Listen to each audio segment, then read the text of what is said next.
El 6 de enero, Día de Reyes, mi cuñada, doctora por una universidad de Estados Unidos, volvía a casa. Yo bajaba a la cocina cuando ella se abalanzó sobre mí. Me tapó la boca y me susurró una frase. Al oírla, las piernas me temblaron y abandoné la casa de inmediato. Aquel Día de Reyes. La casa de mi marido estaba abarrotada de gente. En el patio, los coches se apilaban desde la cancela hasta el porche. Dentro, el aroma del cordero asado se mezclaba con el del marisco, el jamón recién cortado y el roscón de Reyes caliente, creando una atmósfera que debería haber sido de cálida reunión familiar. Sin embargo, desde primera hora de la mañana, yo sentía un frío glacial en el pecho, como si alguien me hubiera dejado caer un bloque de hielo en el alma. Hoy volvía de Estados Unidos mi cuñada Isabel. Toda la familia de mi marido llevaba días mencionando su nombre como si fuera una medalla de oro que exhibir ante parientes y vecinos. Estaba yo en la cocina, agachada para ordenar la vajilla, cuando oí la voz de mi suegra. Doña Carmen reía a carcajadas en el salón. Su voz, ya de por sí estridente, se volvía aún más chillona cuando alardeaba.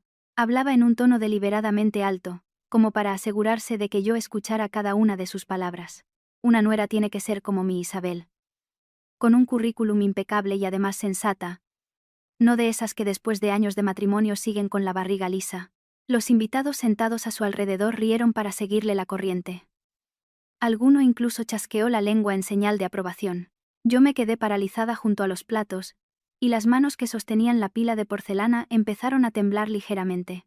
Lo más doloroso no es la humillación en sí, sino haberla sufrido tantas veces que ya no te quedan fuerzas para reaccionar. Llevé una bandeja con copas de licor al salón, esforzándome por mantener una expresión neutra. Justo cuando llegaba a la puerta, Isabel entraba desde el patio. Llevaba un vestido elegante de color oscuro, el pelo recogido en un moño bajo, y un rostro luminoso pero frío. No una frialdad altiva, sino una calma tan profunda, que era imposible adivinar qué pensaba. Doña Carmen, al verla, se iluminó como una flor al sol. Se levantó de un salto para cogerle la mano, con la voz empapada en azúcar. «Ay, hija mía, qué alegría. Contigo aquí. La casa resplandece. Se nota que tienes estudios. ¿Qué diferencia?» Mi suegro, don Arturo, asentía con la cabeza, mientras que mi cuñada Sofía se apresuraba a traerle una silla y servirle agua, sonriendo y deshaciéndose en halagos. Solo Isabel mantenía una sonrisa leve, educada pero distante, sin el entusiasmo de alguien que se reúne con su familia tras una larga ausencia. Esa calurosa bienvenida, por supuesto, nunca era para mí. En cuanto dejé la bandeja sobre la mesa, mi suegra se giró y me soltó una retahíla de órdenes. «Elena, trae otro paño. Elena, baja a la cocina a ver cómo va la sopa. Elena, recoge esas copas. Pero ¿cómo has puesto la mesa, tan desordenada?» Yo asentía a cada orden como un autómata. «Sí, Carmen. Ahora mismo, Carmen». Mi marido, Daniel, estaba sentado a menos de 2 pasos. Sostenía el móvil, levantando la vista hacia mí de vez en cuando para volver a bajarla de inmediato. Ni una palabra de defensa, ni un gesto de apoyo, ni siquiera una frase para guardar las apariencias. Su silencio me helaba más que los gritos de mi suegra. A la hora de comer, nos sentamos todos alrededor de la gran mesa redonda del comedor. El festín era espectacular. Cordero, gambas a la plancha, jamón ibérico, queso manchego, y el roscón de Reyes, cortado en porciones perfectas. Cualquiera que lo viera pensaría que era la estampa de una familia feliz. Pero en cuanto todos cogimos los cubiertos, doña Carmen empezó con su cantinela habitual. Le sirvió a Isabel un trozo de cordero y soltó una carcajada. «Hay gente que se va a Estados Unidos a estudiar un doctorado y vuelve con este porte. Esta cara de salud. Se ve que tiene buena estrella. Y luego hay otras que viven a cuerpo de rey, y siempre tienen cara de funeral». Al decir esto último, me lanzó una mirada de reojo. Los tíos y primos sentados a la mesa siguieron su mirada, algunos con curiosidad, otros con una compasión fingida. Yo bajé la cabeza y mastiqué la comida, que me sabía a piedras. Apenas había tragado el primer bocado cuando Sofía intervino. Su voz era dulce, pero sus palabras picaban como agujas. O a lo mejor es que mi cuñada Elena no tiene suerte para quedarse embarazada, porque mi hermano Daniel parece tan sano como siempre. Hubo un breve silencio en la mesa, roto por unas risitas ahogadas. Sentí un zumbido en los oídos y un nudo en la garganta. Una sola frase bastó para hundirme de la vergüenza a la más absoluta humillación. Lo más doloroso era que Daniel seguía en silencio. Se limitaba a servirse comida, con el rostro tan tranquilo como si la humillación que estaban infligiendo a su mujer no tuviera nada que ver con él. Intenté aguantar sentada unos minutos más. Pero cada vez me costaba más respirar. El aire de aquella casa espaciosa se había vuelto tan denso que me asfixiaba.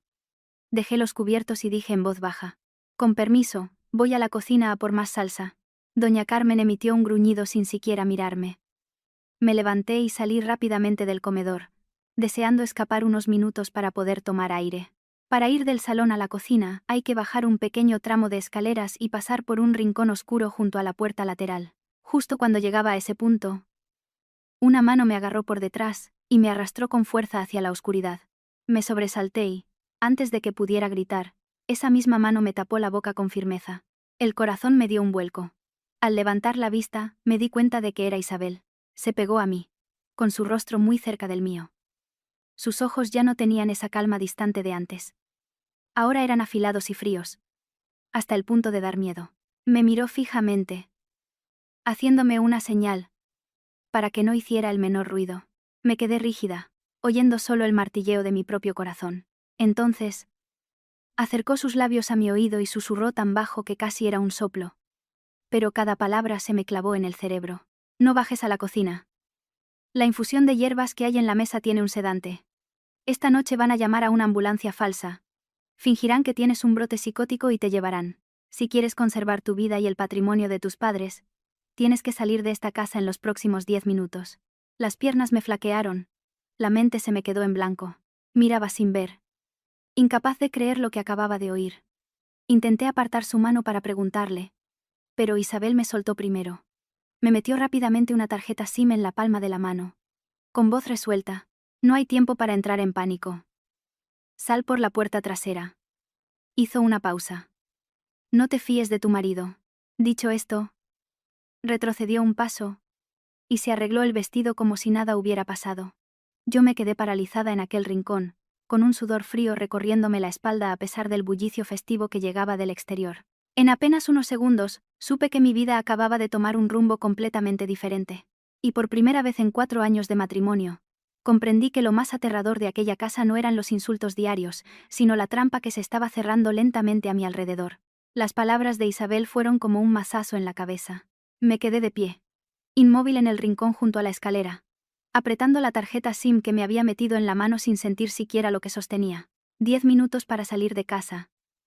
10 minutos para salvar mi vida. Para salvar lo que mis padres me habían dejado.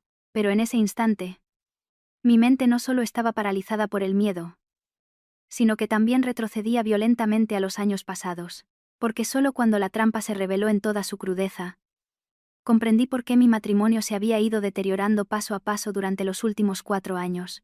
Me casé con Daniel hacía exactamente 4 años.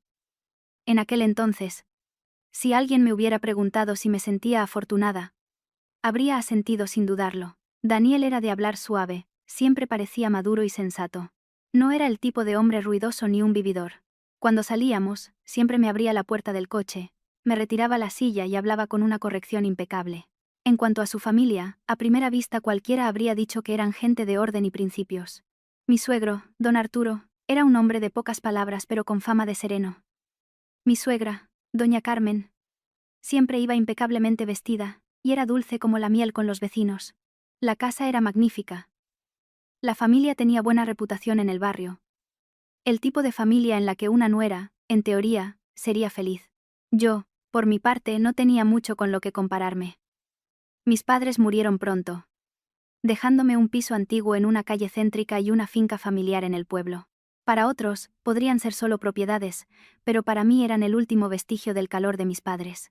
Guardaba las escrituras con sumo cuidado, sin alardear de ellas y sin pensar en usarlas para sentirme superior a nadie. Simplemente pensaba que al casarme construiría un nuevo hogar, y que lo de mis padres quedaría ahí, como un refugio espiritual. Un lugar al que volver si alguna vez la vida se ponía demasiado difícil. Cuando recién llegué a la familia, doña Carmen aún no mostraba la crueldad que desarrolló después. Solía hablarme con un tono medio dulce, medio admonitorio. «Hija, no necesito que seas rica ni que seas una lumbrera. Solo te pido que seas sensata, Que cuides de tu marido y que me des pronto un nieto. En aquel momento, esas palabras me reconfortaron. Creí que eran los deseos sinceros de una suegra que anhelaba tener un nieto en brazos. No imaginaba que, desde el primer día, mi valor a sus ojos ya estaba siendo medido por un único factor. Daniel era muy hábil en aquel entonces.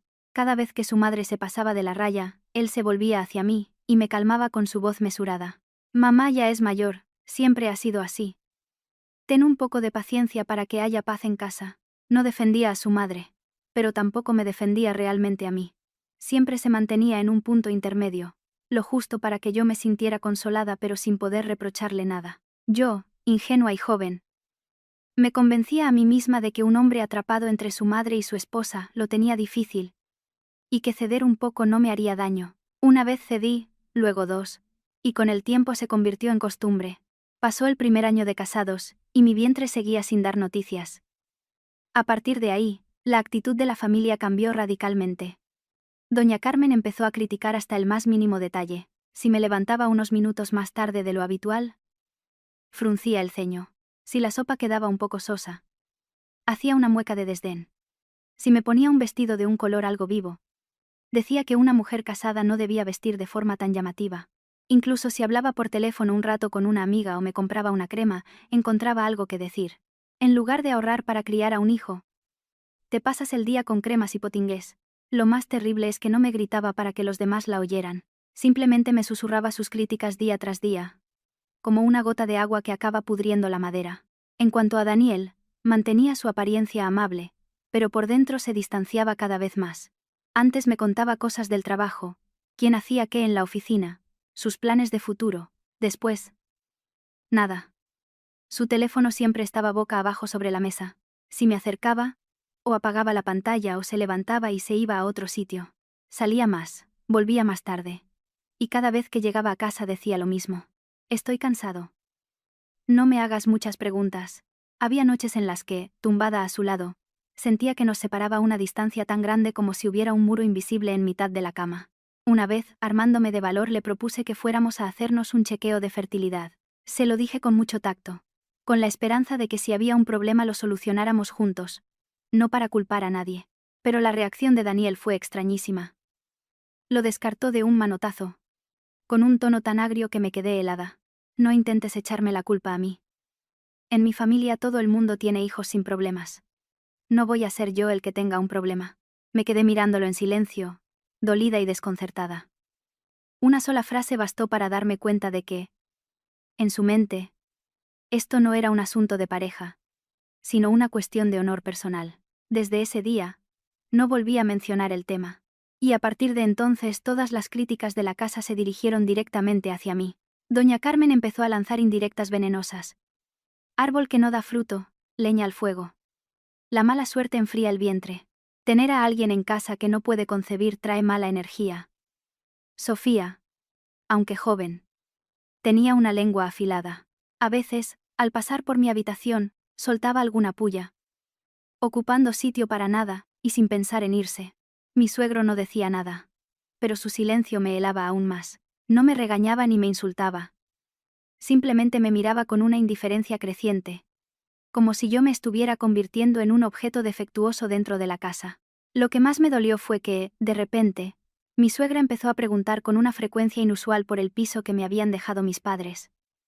Al principio, lo hacía de forma indirecta, fingiendo interés. Ese piso ahí vacío es un desperdicio, hija.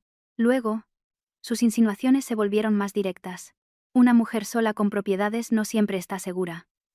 Lo mejor es que lo pongas a nombre de tu marido para estar más tranquila.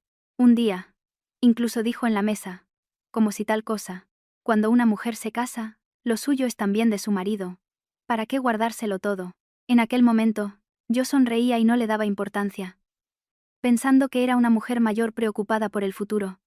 Y no quería montar una escena por unas cuantas frases. No podía imaginar que esas palabras, aparentemente inocentes, eran los primeros nudos de la soga que se estaba ajustando lentamente a mi cuello. Yo pensaba que todo eran roces normales entre suegra y nuera. Los típicos problemas de una mujer con dificultades para concebir en una familia que anhelaba un nieto. Me decía a mí misma que cualquiera en mi situación se sentiría igual de desgraciada. Pero de pie en aquel rincón oscuro, la tarde del Día de Reyes, después de oír el susurro de Isabel, comprendí una verdad aterradora. Durante 4 años, las palabras crueles, las miradas de reojo, las preguntas sobre mis propiedades, nada de eso había sido casual. Eran ladrillos colocados con sumo cuidado y precisión para construir una trampa perfecta. Y yo, la nuera obediente de la familia, había sido conducida hasta el borde de esa trampa sin darme cuenta. Fue entonces cuando empecé a pensar más detenidamente en la presencia de Isabel aquel día de Reyes. A simple vista, cualquiera diría que era el mayor orgullo de la familia de mi marido. Isabel era la esposa de Marcos, el hermano mayor de Daniel. Se había ido a Estados Unidos hacía muchos años. Según decían, había estudiado hasta alcanzar un alto nivel, y se había quedado trabajando en algo relacionado con la neurociencia y el comportamiento. Yo no entendía mucho. Solo sabía que cada vez que la mencionaban, lo hacían con un tono de inmenso orgullo, como si tener una nuera doctora de vuelta de América elevara el estatus de toda la familia. Desde por la mañana, doña Carmen no había parado de presumir. A cada invitado que entraba por la puerta, le ofrecía una silla, le servía una copa y le decía con una sonrisa de oreja a oreja: «Este año tenemos una gran suerte en la familia. Vuelve la nuera mayor desde Estados Unidos. Doctora, nada menos. Qué mujer tan inteligente y elegante. No como otras, que solo sirven para ser modositas pero no valen para nada». Cada vez que decía esto último, me miraba de reojo. Yo tragaba saliva, pero tenía que seguir sonriendo a los invitados, sirviendo el té, pelando la fruta y preparando la mesa como si nada. Después de tanto tiempo como nuera, había aprendido que cuanto más te duele por dentro, más tienes que callar por fuera. Porque a la mínima muestra de disgusto, te acusarían de envidiosa. Pero lo que me resultaba extraño no era el alardeo de mi suegra, sino la propia Isabel. Una mujer tan aclamada debería estar radiante, o al menos mostrar la alegría de alguien que se reencuentra con sus seres queridos después de mucho tiempo. En cambio, ella estaba demasiado tranquila. Sonreía, sí, y saludaba con corrección, pero en sus ojos siempre había una reserva de lucidez. Hablaba muy poco. Respondía a lo que le preguntaban, sin añadir nada más. Mientras todos los demás estaban sumidos en el alboroto de la fiesta, ella observaba en silencio.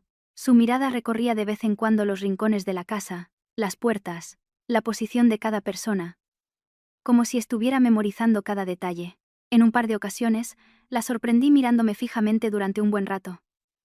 No era una mirada de compasión desde una posición superior, ni la mirada cómplice de dos cuñadas que se reencuentran. Era una mirada que me inquietaba, como si estuviera sopesando algo muy importante. Una y otra vez, tuve la sensación de que Isabel no me veía como a una cuñada normal, sino que estaba evaluando si yo era lo suficientemente lúcida como para entender lo que estaba sucediendo a mi alrededor. Esa sensación era extraña, pero me acompañó durante toda la mañana. Al mediodía, cuando me mandaron a preparar la habitación donde se quedaría, mi extrañeza aumentó. Alguien que vuelve de Estados Unidos para pasar las fiestas, si se va a quedar varios días, suele traer bastante equipaje. Pero el de Isabel era muy escueto.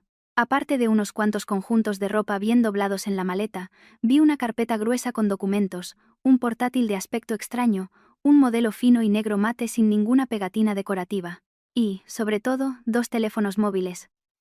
Uno que dejaba a la vista y otro guardado en un bolsillo interior con cremallera. No soy una persona excesivamente curiosa. Pero aquello no parecía una simple visita para celebrar las fiestas. Aquella mujer no parecía haber venido a descansar ni a reunirse con la familia, sino con un propósito muy concreto. La tarde del Día de Reyes, el ambiente en la casa empezó a enrarecerse. Me di cuenta de que Daniel y mi suegra intercambiaban miradas furtivas en varias ocasiones. No eran las miradas normales entre madre e hijo, sino miradas rápidas y silenciosas, como si se entendieran sin palabras. Cada vez que me acercaba, cambiaban de tema o se callaban de golpe. Una vez, al pasar por el salón, oí a mi suegra susurrarle algo a Daniel. Pero en cuanto me vieron, se giró y me preguntó en voz alta: «Elena, ¿quedan refrescos en la cocina?». El cambio de tono fue tan brusco que se me erizó el vello. Justo después, Daniel me hizo una pregunta muy extraña que nunca antes me había hecho. «Los papeles del piso de tus padres, ¿dónde los guardas?». Me quedé helada un segundo, pero intenté responder con naturalidad: «¿Dónde siempre?». «¿Por qué lo preguntas?». Daniel esbozó una sonrisa forzada. «Por saber. Por si algún día hacen falta para algo». Dicho esto, se dio la vuelta sin dar más explicaciones. Pero esa pregunta tan casual fue lo que empezó a inquietarme. Las escrituras de la casa de mis padres era algo por lo que nunca había mostrado el más mínimo interés. ¿Por qué? De repente, se acordaba de ellas precisamente ese día, antes de la cena, llegó a la casa una mujer desconocida. Vestía con elegancia, el pelo con ondas suaves, los labios pintados de un rojo intenso y un perfume caro. Doña Carmen la presentó con gran entusiasmo como una doctora amiga de la familia, la doctora Verónica Montes. Al oír la palabra doctora, pensé que simplemente era una conocida que venía a felicitar las fiestas. Pero desde el primer apretón de manos, me sentí incómoda. Su mano apenas rozó la mía. Pero su mirada recorrió mi rostro. Bajó a mis muñecas y luego se desvió hacia Daniel. Fue una mirada rápida, afilada y fría, nada casual, que me hizo sentir que la presencia de aquella mujer no era una simple visita de cortesía. Más tarde, mientras llevaba una bandeja de dulces al salón, oí a mi suegra decirle en voz baja a Verónica: «Esta noche hay que hacerlo con discreción. Que no se enteren los vecinos». En cuanto entré, ambas se callaron. Doña Carmen se giró y sonrió de inmediato, con esa sonrisa falsa que siempre usaba para ocultar algo. «Ah, la doctora Montes y yo hablábamos de hacernos un chequeo a principios de año». Asentí, pero una extraña sensación empezó a crecer en mi interior. ¿Qué tipo de chequeo requería hablar en susurros y preocuparse por lo que pensaran los vecinos? Cuando volví a la cocina a por otro plato, me fijé en otro detalle inusual. En una bandeja de plata junto a la mesa, había una jarra de cristal con una infusión de hierbas de color ámbar con la tapa bien cerrada. Al lado, una pequeña taza de porcelana blanca. Mi suegra, al verme, dijo con total naturalidad: «Esta infusión la he preparado especialmente para ti. Últimamente te noto muy nerviosa. Bébetela, que te sentará bien». Me quedé mirando la jarra con un escalofrío. En 4 años de matrimonio, doña Carmen jamás se había preocupado por si me gustaba una cosa u otra, por si estaba nerviosa o tranquila. Y de repente, ese día, se mostraba extrañamente atenta. En esa casa, una amabilidad tan inoportuna era más aterradora que un insulto directo. No sabía qué pensar. Pero al levantar la vista, vi a Isabel de pie en el umbral de la cocina. No dijo nada. Solo miró fijamente la jarra de infusión. Y en ese preciso instante, su rostro, normalmente sereno, se ensombreció muy rápidamente. No fue algo obvio para los demás, pero para mí fue suficiente para entender que había visto algo extremadamente grave. Miró la jarra y luego me miró a mí, con una mirada tan profunda y cargada de significado que el corazón me dio un vuelco. En ese momento, supe con certeza una cosa. Aquella mujer que había vuelto de Estados Unidos no había aparecido en mi vida por casualidad aquel día de Reyes. Sabía un secreto muy oscuro, y solo estaba esperando el momento adecuado para sacarme del borde del precipicio. La mirada de Isabel al ver la jarra de infusión se me quedó grabada en la mente durante toda la comida. Sentada en medio de aquel banquete del Día de Reyes, tenía el alma en vilo. Doña Carmen seguía riendo con los invitados. Sofía soltaba alguna pulla de vez en cuando, y Daniel permanecía allí, con una expresión tan serena que resultaba escalofriante. Cuanto más los miraba, más me asfixiaba. Finalmente dejé los cubiertos e intenté que mi voz sonara natural. «Con permiso. Voy a la cocina a por más salsa». Nadie me detuvo. Nadie pareció darse cuenta. En esa casa, mi presencia era como la de una sombra que se movía. Salí del comedor y caminé por el pasillo estrecho que llevaba a la cocina. En ese momento, mi único pensamiento era escapar unos minutos para respirar y, de paso, volver a mirar aquella jarra de infusión, pero justo al llegar al recodo de la escalera, una fuerza repentina me arrastró hacia un rincón oscuro. Antes de que pudiera reaccionar, una mano me tapó la boca con firmeza, se me cortó la respiración y el corazón me martilleaba en el pecho. Cuando pude ver que la persona que tenía delante era Isabel, dejé de forcejear, aunque seguía temblando de pies a cabeza. Isabel se pegó a mí. Con una mano aún me sujetaba la boca, mientras que con la otra me hacía una seña para que guardara silencio. Su rostro ya no tenía la expresión serena y amable de antes. Sus ojos eran tan afilados que sentí un escalofrío. Solo cuando estuvo segura de que no gritaría, me soltó y susurró junto a mi oído, muy rápido, pero con cada palabra clara como el cristal: «Acabo de oír a Carmen llamar a una clínica privada. Una ambulancia falsa viene de camino». La miré con los ojos desorbitados, petrificada. Antes de que pudiera procesar lo que significaba, Isabel continuó: con la voz más apremiante. La infusión de la mesa lleva un sedante fuerte. Están esperando a que la bebas y te haga efecto para montar una escena. Fingir que tienes un ataque de histeria. Entonces llamarán a esa gente. Que vendrá como si fuera una emergencia médica para llevarte esta misma noche. Cuanto más oía, más me zumbaba la cabeza. Creía haber entendido mal. Un día de Reyes, una comida familiar, una casa llena de parientes. ¿Cómo podían hacer un plan tan monstruoso en un lugar así? Pero Isabel no me dio tiempo a dudar. Me agarró los hombros con más fuerza, y me habló con frases cortas y heladoras. Una vez que te ingresen, ya tendrán un historial preparado. Te diagnosticarán un trastorno psicótico por la presión de la infertilidad, con pérdida de control sobre tus actos. Te quitarán el teléfono. No permitirán visitas. Y te medicarán constantemente. Estarás lúcida, pero te volverán loca. Y entonces, te harán firmar cualquier papel que te pongan delante. Ya no podía sostenerme en pie. Me apoyé contra la pared fría. En mi mente se proyectó una imagen aterradora. Yo, encerrada en una habitación blanca, hablando sin que nadie me creyera, debilitada por los fármacos, mientras fuera, todo lo que mis padres me habían dejado era arrebatado poco a poco. Isabel me miró fijamente, bajando la voz, lo que la hizo aún más temible. Su objetivo no es solo el piso de tus padres en la ciudad. A lo que aspiran es a la finca familiar del pueblo. Hay un proyecto urbanístico a punto de aprobarse, la indemnización será enorme. En cuanto te declaren incapacitada, Daniel tendrá la excusa perfecta para administrarlo todo en tu nombre. Al oír eso, las piernas me fallaron por completo. Hasta ahora, solo había pensado que la familia de mi marido era codiciosa, que mi suegra era controladora, que las preguntas sobre mis propiedades eran simple cotilleo. Jamás se me ocurrió que pudieran llegar tan lejos como para orquestar toda una farsa para robarme todo lo que tenía. Balbuceé, con la garganta seca. ¿Cómo? ¿Cómo lo sabes? Isabel miró un segundo hacia afuera para asegurarse de que nadie se acercaba y respondió de forma escueta. He oído a Daniel, a Carmen y a esa tal Verónica hablando en el despacho. No es una sospecha. Lo he oído claramente. Y al salir al patio, he visto un maletín con sedantes en el maletero de su coche. Me estremecí. De repente, todas las piezas sueltas encajaron de forma espantosa. La infusión preparada especialmente para mí, la llegada oportuna de la doctora, las palabras de mi suegra sobre hacerlo con discreción, y la extraña actitud de Daniel durante todo el día. Aún no podía creerlo del todo.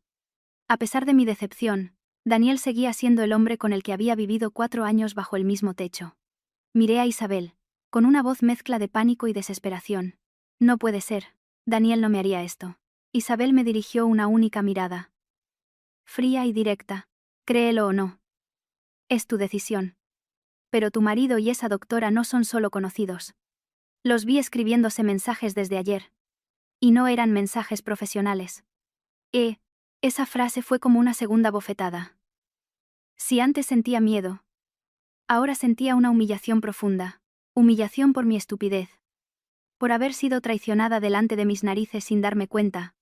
Por haber pasado años intentando salvar un matrimonio en el que mi marido ya me estaba cavando la tumba. Isabel no intentó consolarme.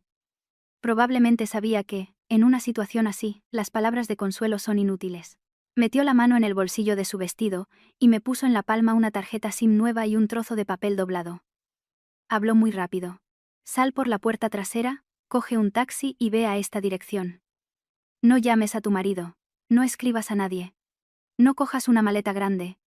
Solo tus documentos, el móvil, y lo imprescindible. Miré el papel que tenía en la mano, con la vista nublada. Nunca imaginé que tendría que huir de la casa de mi marido en plena tarde del Día de Reyes como una fugitiva. Temblaba tanto que casi se me cae el teléfono. Pero el instinto de supervivencia es más fuerte que cualquier dolor. En cuestión de segundos, comprendí que no tenía tiempo para derrumbarme. Respiré hondo y asentí. Isabel me soltó de inmediato, retrocedió, se arregló el vestido y se fue. Tan rápido que cualquiera que la hubiera visto pensaría que solo había bajado a pedirme algo de la cocina. Yo, tras unos segundos de parálisis, intenté mantener la compostura y subí las escaleras. Cada paso era como pisar algodón. Ligero e irreal. Entré en mi habitación fingiendo que iba a por una chaqueta, pero mis manos se movían con frenesí. Abrí el cajón secreto donde guardaba las escrituras del piso, mi DNI, la libreta de ahorros de mis padres y otros papeles importantes. Y lo metí todo en mi bolso. No me atreví a coger mucha ropa, ni mucho menos una maleta. El simple ruido de las ruedas sobre el suelo podría haberlo arruinado todo. En el salón, las risas y las conversaciones seguían resonando. Mi suegra contaba algo. Los parientes reían a carcajadas. Incluso oí la voz grave de Daniel respondiendo a un invitado. Esa falsa atmósfera de paz me producía náuseas. Mientras ellos reían, esperaban a que yo bebiera la infusión drogada. Mientras se felicitaban las fiestas, preparaban una ambulancia falsa para llevarme como si fuera un trasto viejo. Apreté el bolso contra mi cuerpo y caminé por el pasillo trasero, hasta la pequeña puerta que daba al lateral de la casa. Me temblaban tanto las manos que apenas pude abrir el pestillo. Cuando la puerta se entreabrió, una ráfaga de aire frío de la tarde me golpeó en la cara y me despejó la mente. Salí. Cerré la puerta con cuidado y caminé rápidamente hacia la verja trasera, tal como me había indicado Isabel. Desde ese momento, supe que ya no era la nuera sumisa que obedecía órdenes. Estaba huyendo. Huyendo de una trampa, de una casa en la que, si me hubiera quedado unas horas más, podría haber perdido para siempre la oportunidad de salir por mi propio pie y con mi propia conciencia. Apenas recuerdo cómo salí por la puerta trasera y llamé a aquel taxi. Solo sé que, en cuanto la puerta del coche se cerró, sentí que las piernas se me aflojaban, como si no tuvieran fuerza. El taxista me preguntó a dónde iba. Tuve que mirar varias veces el papel que Isabel me había dado para poder leer la dirección. Apenas habíamos avanzado un poco cuando mi teléfono empezó a vibrar sin parar. Primero fue Daniel. Luego doña Carmen. Después Sofía. Los tres nombres se iluminaban en la pantalla, uno tras otro, como anzuelos lanzados al agua, esperando a que yo picara para arrastrarme de vuelta. No me atreví a contestar. No por fortaleza, sino por miedo. Miedo de que, si oía la voz de Daniel, mi determinación flaqueara, empezara a dudar, a pensar que quizás había entendido mal, que Isabel se había equivocado, que estaba exagerando. Las mujeres como yo a menudo sufrimos por eso. Incluso al borde del abismo. Seguimos buscando una excusa para perdonar. Apreté el bolso con fuerza y me obligué a mirar por la ventanilla. Las calles, en la tarde del Día de Reyes, seguían llenas de gente que iba de visita, que reía y celebraba. Solo yo estaba encogida en un rincón del asiento trasero, como alguien que acaba de escapar de un incendio. Unos 30 minutos después, el coche se detuvo frente a un pequeño apartahotel en una calle tranquila de otro barrio. Pagué. Y al bajar, todavía sentía las piernas temblorosas. Subí al apartamento indicado en el papel. Apenas llamé a la puerta. Se abrió. Era Isabel. Ya no llevaba el vestido elegante de antes, sino ropa oscura y cómoda. Llevaba el pelo recogido en una coleta baja. Sobre la mesa, su portátil estaba abierto y, a su lado, otro teléfono se cargaba.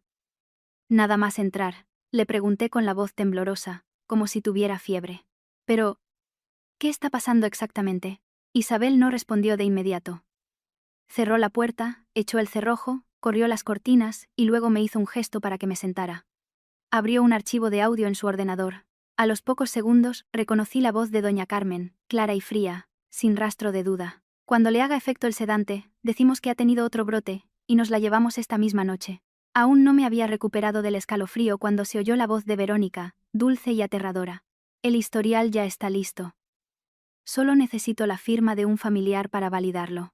Me quedé paralizada, sintiendo un frío glacial. Lo que Isabel me había dicho junto a la escalera ya no era una advertencia, sino una verdad cruda, documentada con sus propias voces. La miré, con los labios temblorosos. ¿Por qué me ayudas? Era la pregunta que me rondaba la cabeza desde que salí de la casa. Aunque me había salvado, no entendía por qué lo sabía todo. ¿Por qué estaba tan implicada? Isabel cerró el portátil y se sentó frente a mí. Por primera vez desde que nos habíamos visto, me miró directamente a los ojos y habló despacio. No he vuelto a España solo para pasar las fiestas. Estoy investigando en secreto una red de clínicas privadas implicada en un ensayo clínico con irregularidades. Verónica Montes es una pieza clave. La escuchaba y sentía que la cabeza me daba vueltas. Una doctora amiga de la familia.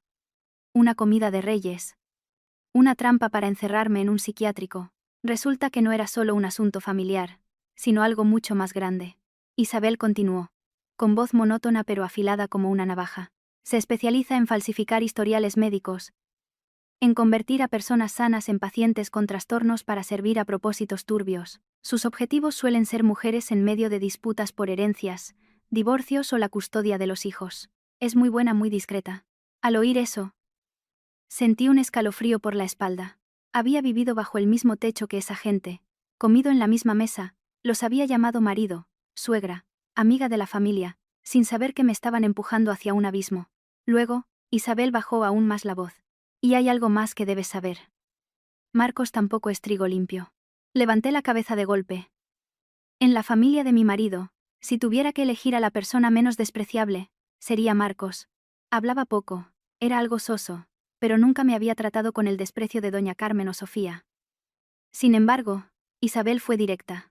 Necesita dinero para un negocio. Creo que sabía lo que planeaban. E incluso, es posible que haya participado a cambio de una parte. Sentí que el corazón se me caía a los pies. Resultaba que, en esa casa, ni siquiera el que parecía bueno estaba libre de culpa. Pero el golpe más duro aún estaba por llegar. Isabel abrió su teléfono y me enseñó unas capturas de pantalla. Apenas necesité un vistazo para reconocer los nombres de Daniel y Verónica en conversaciones cortas y tan íntimas que era imposible que fueran profesionales. Isabel me miró y dijo: tajante. Daniel no te ha sido infiel hace poco. Por lo que he podido averiguar, él y Verónica llevan juntos al menos unos meses. Y fue ella quien le animó a preparar el historial falso para quitarte de en medio rápidamente. No pude contenerme más. Todos los años de paciencia, todas las veces que me había dicho a mí misma que aguantara un poco más por mi marido, por la familia, por la dichosa paz familiar. Empecé a llorar. No con sollozos, sino con lágrimas que brotaban sin control. Con la garganta anudada y el pecho dolorido. Isabel me dejó llorar un momento, y luego golpeó un vaso de agua contra la mesa. Ya has llorado suficiente. Ahora, levántate. Ya no tienes vuelta atrás. Esa frase me sacudió. Era verdad. No tenía vuelta atrás. Desde el momento en que salí por la puerta trasera de esa casa, había roto el caparazón de sumisión que me había protegido y aprisionado. Nos sentamos y rápidamente decidimos qué hacer. Lo primero: no llamar a la policía todavía. Las pruebas eran insuficientes. Lo más importante ahora era garantizar mi seguridad. Revisar todos los documentos de mis propiedades. Bloquear lo que fuera necesario. Hacer copias de seguridad de todo y, paso a paso, buscar más pruebas sobre la clínica, sobre la relación entre Daniel y Verónica. Y, sobre todo, sobre la indemnización por la finca de mis padres. Apenas habíamos empezado a hablar cuando mi teléfono se iluminó de nuevo. No era una llamada, sino un mensaje de Daniel. Una sola frase, corta y directa. Si eres lista, vuelve a casa antes de las 9. No hagas que esto se complique. Me quedé mirando la pantalla, sintiendo un frío helador. Las palabras eran de Daniel, pero el tono ya no era el de un marido hablando con su mujer. Era una amenaza, una advertencia. Y en ese preciso instante, comprendí que desde que había huido de esa casa la tarde del Día de Reyes, ya no era la nuera que agachaba la cabeza. Había entrado en una guerra. El mensaje de Daniel seguía brillando en la pantalla del teléfono. Cada palabra un gancho que se me clavaba en el pecho. Si eres lista, vuelve a casa antes de las 9. No hagas que esto se complique. Releí la frase una y otra vez, con las yemas de los dedos heladas. Ese tono, si hubiera sido unos meses antes, quizás me habría autoengañado pensando que mi marido estaba enfadado y por eso hablaba así, pero ahora no. Entendí perfectamente que no eran las palabras de un esposo llamando a su mujer, sino el ultimátum de un carcelero. Isabel, sentada frente a mí, no apartaba la vista de la pantalla de su portátil. No respondas todavía, dijo de forma escueta. Cuanto más te alteres, más sabrán que tienes miedo. Asentí. Pero por dentro era un manojo de nervios. Hacía menos de una hora. Estaba sentada en esa casa, soportando humillaciones en medio de una comida de reyes. Y ahora, tras cerrar una puerta, toda esa familia me perseguía como si fuera una fugitiva. El teléfono volvió a vibrar. Esta vez, no era un mensaje, sino una nota de voz enviada desde el WhatsApp de doña Carmen. Miré a Isabel, y ella me hizo un gesto para que la escuchara. La voz de mi suegra resonó en la habitación. No necesitaba verla para saber que estaba apretando los dientes. Vete donde quieras. Pero no montes un numerito para que la gente piense que en esta casa te maltratamos. Si tienes 2 dedos de frente, vuelve ahora mismo. No me obligues a mandar a gente a buscarte. Al oírla, apreté los puños con tanta fuerza que me dolieron. Llegados a este punto, lo que más le preocupaba no era mi vida ni mi honor, sino el qué dirán. Le aterrorizaban los cotilleos de los vecinos.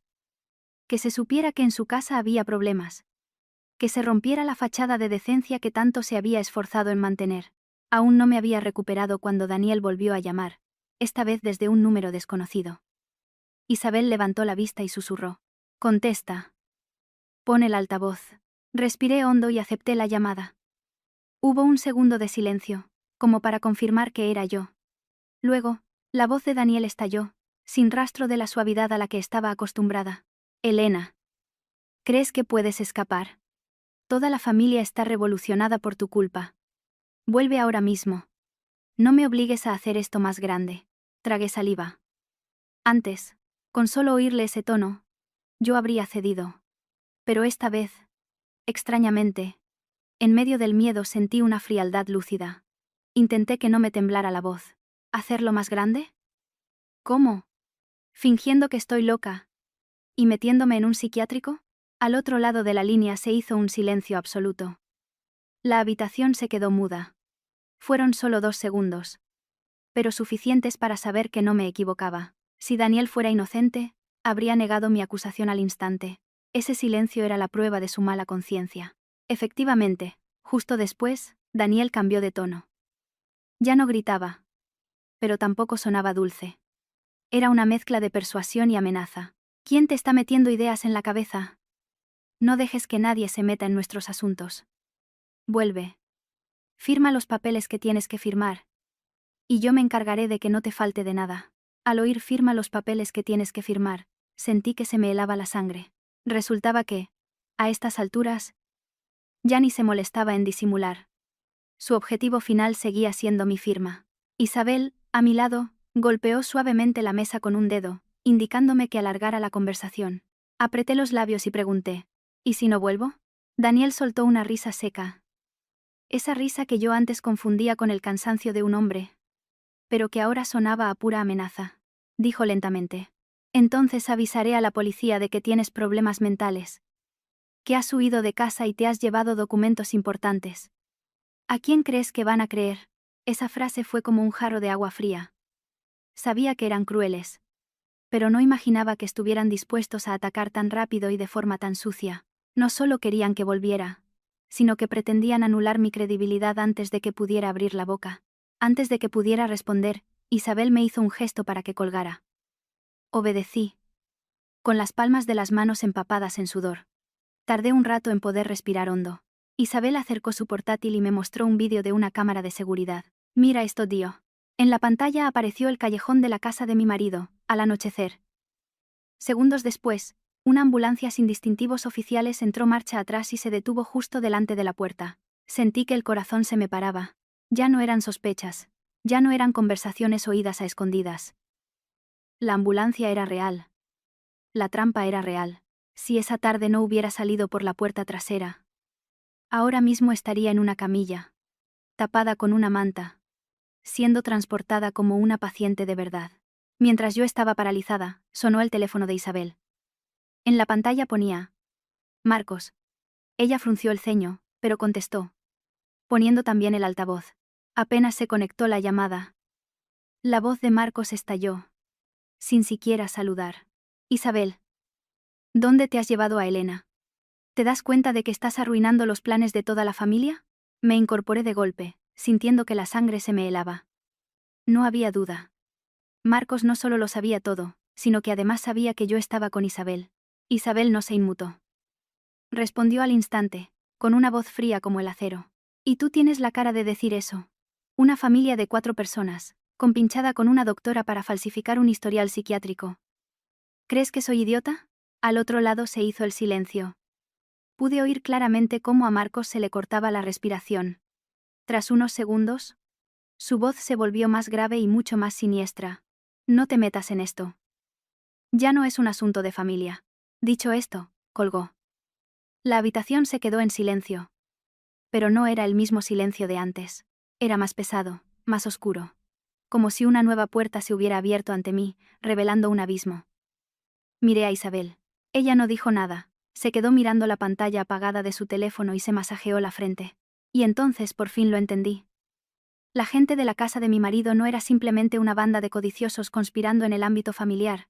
Detrás de ellos, o junto a ellos, había algo más grande, más sucio y mucho más peligroso. Y yo, que había pasado de ser una mujer acorralada en su propia casa a ser arrastrada al centro de una telaraña de la que, si daba un paso en falso, quizás nunca podría escapar. La frase de Marcos por teléfono.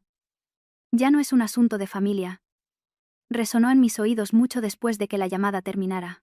Me quedé inmóvil en el borde de la silla, con las manos entrelazadas tan fuerte que me dolían. Durante todo este tiempo, a pesar del desprecio y las mentiras, en el fondo de mi corazón me aferraba a la estúpida idea de que todo esto era un asunto de familia, y que, tarde o temprano, podríamos hablarlo y razonar. Pero esa noche del Día de Reyes, comprendí que cuando alguien planea silenciarte con sedantes y usar historiales falsos para anular tu voz, ya no se trata de un conflicto familiar. Es una cacería. Aún no me había recuperado cuando mi teléfono se iluminó de nuevo. No eran Daniel ni doña Carmen, sino mensajes de vecinos, de algunos parientes e incluso de conocidos del barrio. Unos me preguntaban dónde estaba. Otros me decían que me calmara. Y que habláramos. Que no hiciera tonterías. Un mensaje era especialmente extraño. Elena, hija. Por muy mal que estés. No deberías haber roto cosas y haberte ido así. Leí cada mensaje con manos temblorosas. Isabel cogió mi teléfono y frunció el ceño. Algo pasa. Abrió el grupo de WhatsApp de la familia de mi marido. Al leer los últimos mensajes, sentí como si me hubieran arrojado un cubo de agua sucia a la cara. Doña Carmen había escrito un mensaje, con un tono entre compasivo y farisaico. Pobre Elena. La presión por no tener hijos le ha afectado. Esta tarde ha tenido una crisis, ha roto cosas y se ha ido de casa. Estamos muy preocupados. Si alguien la ve, por favor, que nos avise. Al leerlo, sentí un sabor amargo en la garganta. En menos de unas horas, ya me habían fabricado una reputación. La de una mujer infértil que, en un ataque de locura, destroza la casa y huye. Este golpe era cruel porque se basaba en algo que la gente podía creer fácilmente. Pero no se detuvieron ahí. Sofía publicó en sus redes sociales un estado, a medio camino entre la insinuación y la confesión, dirigido claramente a mí. Pobre mi hermano. Casarse con una mujer que parece buena por fuera pero que por dentro está rota. Ahora solo esperamos que ella esté bien, no le guardamos rencor. Lo leí y sentí una rabia que me paralizó. Era la jugada perfecta. Me cubrían de barro mientras se presentaban a sí mismos como víctimas comprensivas. A partir de ahora dijera lo que dijera, la gente ya estaría predispuesta a pensar que la familia de mi marido estaba siendo paciente y que yo era la del problema. Isabel lo leyó todo. Su expresión no cambió. Pero su voz se volvió más grave. Han lanzado el primer ataque. Si dejamos que esto se extienda 1 o 2 días más, cuando intentes decir que te han tendido una trampa, la gente te mirará con sospecha. Me quedé helada. Era cierto. A los ojos del mundo, la historia de una mujer que no puede tener hijos, que vive bajo presión familiar y que un día huye de casa, suena completamente lógica. En cambio, la verdad sobre sedantes, ambulancias falsas e historiales médicos fraudulentos suena a invento. Empecé a sentir un miedo nuevo, aún más terrible que el de ser capturada. El miedo a decir la verdad, y que nadie me creyera. En ese momento un recuerdo me vino a la mente. La tarde anterior, cuando vi a doña Carmen y a Verónica susurrando en el salón, me sentí tan inquieta que, instintivamente, activé la grabadora de mi teléfono. En ese momento solo pensé en dejarla grabando por si acaso. Pero luego con el ajetreo se me olvidó por completo. Me levanté de un salto y busqué frenéticamente en mi teléfono. El corazón me latía tan fuerte que los dedos me resbalaban en la pantalla. Por suerte, el archivo seguía ahí. Lo abrí. La grabación no era larga, y el sonido no era perfecto. Pero era lo suficientemente claro como para que tanto Isabel como yo contuviéramos la respiración. Primero, la voz de Verónica, baja pero nítida. Esta dosis solo la dejará atontada. Lo mejor es llevársela de noche. Mañana por la mañana, con el ingreso formalizado, un familiar puede firmar en su nombre. Inmediatamente después, la voz de doña Carmen, seca y escalofriante. Hazlo rápido y bien. Lo importante es que no esté lo bastante lúcida como para defenderse. Al escucharlo, Me castañetearon los dientes. Aunque ya conocía sus intenciones, oír sus propias palabras me produjo un horror renovado, como si me estuvieran arrancando otra capa de piel. Isabel detuvo la grabación. Se quedó en silencio unos segundos y luego dijo: «Esta es la primera prueba sólida. Pero no es suficiente para hundirlos». La miré. E Isabel me explicó con rapidez y lucidez. Pueden negarlo todo. Dirán que hablaban de un somnífero para alguien con insomnio. O que la grabación está manipulada y sacada de contexto. Para contraatacar, necesitamos pruebas más contundentes. ¿De dónde salió el sedante? ¿Quién lo compró? ¿Qué ambulancia vino a buscarte? ¿Qué historial médico se creó? ¿A través de quién se movió el dinero? En otras palabras, teníamos el hilo. Pero para destejer toda la red, necesitábamos seguir tirando. Mientras hablábamos, mi teléfono mostró una serie de notificaciones de la aplicación del banco. 2 intentos fallidos de inicio de sesión, desde un dispositivo desconocido. Se me heló la sangre. Por suerte, mi cuenta requería autenticación por huella dactilar y un código OTP, así que no habían podido sacar dinero. Pero esto demostraba que ya no se limitaban a amenazarme con mensajes. Estaban intentando acceder directamente a mi dinero. Isabel preguntó de inmediato: «¿Quién conocía tu antigua contraseña?». Me quedé de piedra. Un recuerdo me vino a la mente. Hacía unos meses, Daniel había tenido mi teléfono durante un buen rato, diciendo que me iba a reinstalar la aplicación del banco para que fuera más cómoda. En ese momento, me sentí agradecida. Pensé que era un detalle por su parte. Ahora, al recordarlo, me di cuenta de que probablemente estaba explorando el terreno. Me dejé caer en la silla, con la cabeza dándome vueltas. Resultaba que nada de esto había sido improvisado en una tarde. Lo habían estado preparando durante mucho tiempo, paso a paso, desde las preguntas sobre mis propiedades, la presión por la infertilidad, la introducción de la doctora en casa, hasta el control de mis cuentas bancarias. Creía que me habían acorralado en cuestión de horas. Pero en realidad, llevaban meses cavando el hoyo. Isabel cerró su portátil y me miró fijamente. Su voz era tranquila, pero cada palabra se me clavaba en el pecho.